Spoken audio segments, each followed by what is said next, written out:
Hey guys, by the end of this video, hopefully I can show you how to build the EZGro Garden system and put this thing together and answer all of your questions that you might have regarding the system and how it works. First of all, it's pretty cool. This thing comes in a box and it's a pretty small package and it's compact.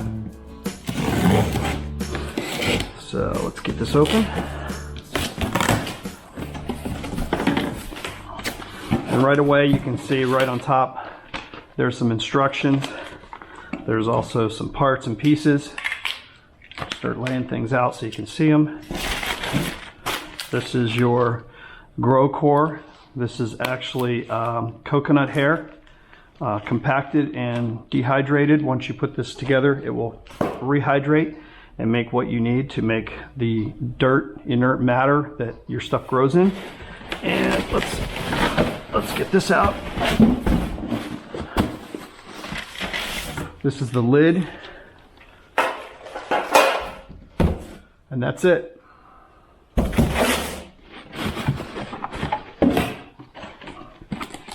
couple things you have in here.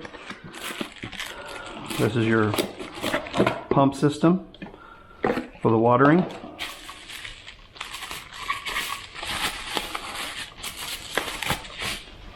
This goes into the unit itself. Has a threaded fitting right here. None of this stuff needs to be glued together either. It can all just go together pressure fitted. And there's some fittings in this pump system as well in case you have some kind of different design that you want to do. These buckets are unique. They're very strong. And the way they work is a stack system. And they sit like opposing corners to one another. And they stack up. And what that gives you the ability to do is to have a much more condensed grow area, but still have all the dirt and material that you need for the root system for these plants. And through the middle of these is the watering shaft. So you can see here the watering shaft, and these are the drip holes. So when water comes down through these buckets, they go from one to the other, and it waters down through, and it ends up back into the reservoir. And also in this package, you're going to have your nutrients for growing your different items. And you're going to have a watering tray at the top. And then you're going to have your timer. And I have found that the timer is probably the biggest pain in the neck in this whole system. Let's set some things aside and start putting some things together. But probably the best thing to do is to read the instructions and go through these a little bit to see what it is you need to do. Okay, so in a Rubbermaid container, something like this, it doesn't have to be this big. You want to take your grow core and put it in here and add 3 gallons of water. So basically you put that in the container there. I already have some from other stuff that I've mixed up. So I'll put my 3 gallons of water in here, and then I'm going to mix in. This is called perlite, and this is like a volcanic rock. And we're going to put that in there and mix that all together as well. This is one of water. Now, if you're using tap water, you want to let it sit out 24 hours, let the chlorine dissipate. I have filtered water. You could use, water from the grocery store in a bucket already or in a gallon jug already. That's probably the best way to do it, is to go to the store and get 3 gallons of just regular water, because when you mix your ABC mixture, they're going to be in gallon jugs, so you're going to need these jugs anyway. So just food for thought. And yes, this is a Rain-X bottle. I've cleaned it thoroughly, so don't think I'm a freak using chemicals and stuff. But yeah, I left the label on there. I think it's kind of funny. That's me. I have a 6th sense of humor. So 1 gallon in, I'm going to do 2 more gallons.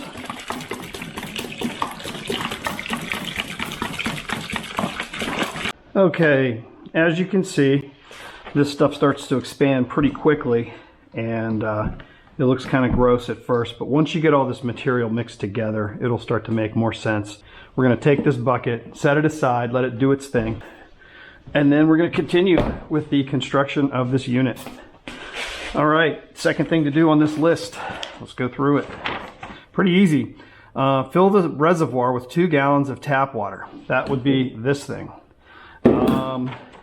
Basically what you're doing is we're going to put this system together. We're going to put this lid on here like this. We're going to put the pump inside, hook up the tubes, and run this thing empty to kind of purify it and clean it. Does that make sense? So hang with me while I do that, and we'll just make sure that everything works, because last thing you want to do is get all this dirt and all this stuff together and this thing doesn't work. This piece of pipe, and you have to put this together, and there's like a fitting right here which is really tight. So you have to make sure you get this together. You might have to use like a little hammer or mallet to push it together, but once you get it on there, it should be fine. Now, once you've tapped this together, one thing that I've found is sometimes you get a little bit of seepage or leak out of that little section right there. It's not a big deal because this isn't a high pressure system, so don't sweat that. Or you can put a little piece of duct tape around here and that'll just seal it up real easy. So I'll just do that now. 2 gallons in my bucket here, and I've got my OCD tape around my device. I'm going to set up this pump and set up these buckets and rinse this thing out. And we're going to take this pump, relax this cord a little bit. We don't want it jumping around in there. It does have suction feet. Just hand tighten this one down in. And I'm just going to push this down in the bucket. Oh yeah, those suction feet work pretty nicely.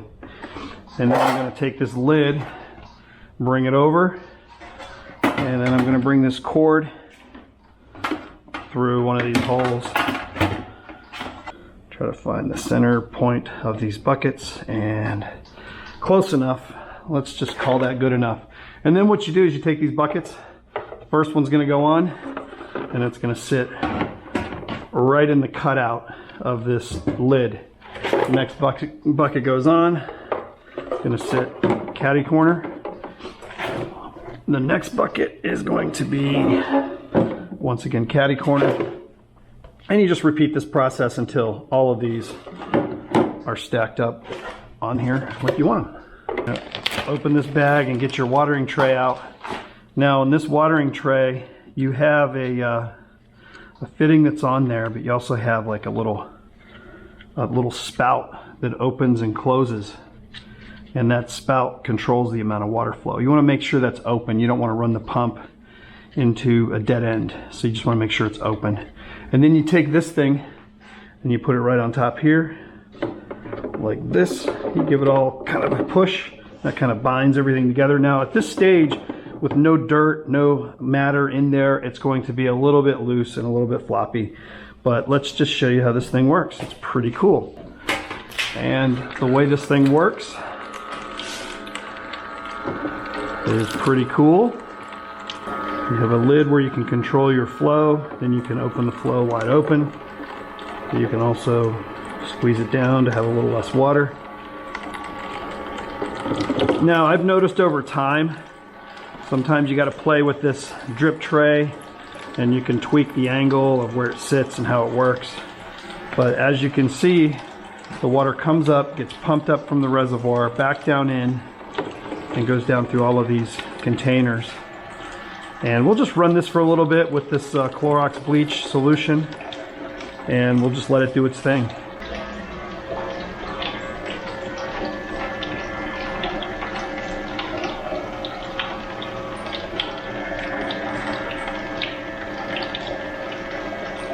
And it goes on down through, and that's how it works. And then you have this little piece here. You can close it down or you can open it up. Now that we have all these parts cleaned out, let's move them aside and put them on a dirty floor. It'll be fine. It'll be fine. It's all dirt and a little bit of water. This is probably why you want to do this in the garage or outside.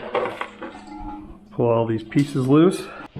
I wanted to talk a few seconds about the GRO formula and how this works. So with this watering system, you add parts A, B, and C to your water reservoir in this watering system.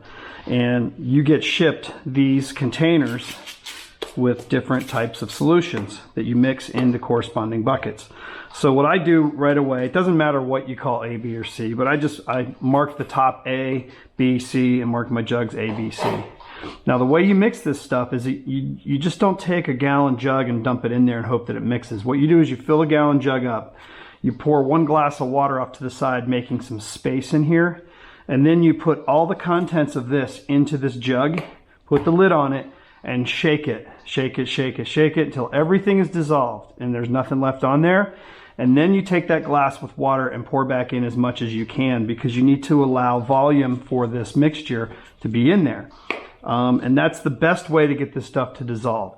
And then what you do is you fill your bottom reservoir with 4 gallons of water, and then you put about 2/3 of a cup of each one of these in your reservoir, and that will charge your water and get it ready for the nutrients. So you put 4 gallons of water in a 5-gallon bucket. If you're using tap water, let the water sit for 24 hours. Then you measure out about 5.12 ounces each of these, which is about 2/3 of a cup. So get a little 2/3 of a cup and take one of each of these and put it in the 4 gallons that you've got in the bucket. Rinse the measuring cup in the bucket. Mix well using the mixing stick and a measuring cup. So you just stir it and stir it and stir it, right?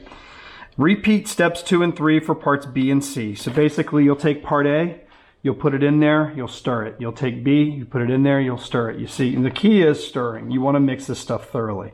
After it's thoroughly mixed, use the 1 gallon pitcher to ladle the nutrient solution into the top dish of the patio garden, 1 gallon at a time. Carefully pour the entire contents of the bucket into the patio garden.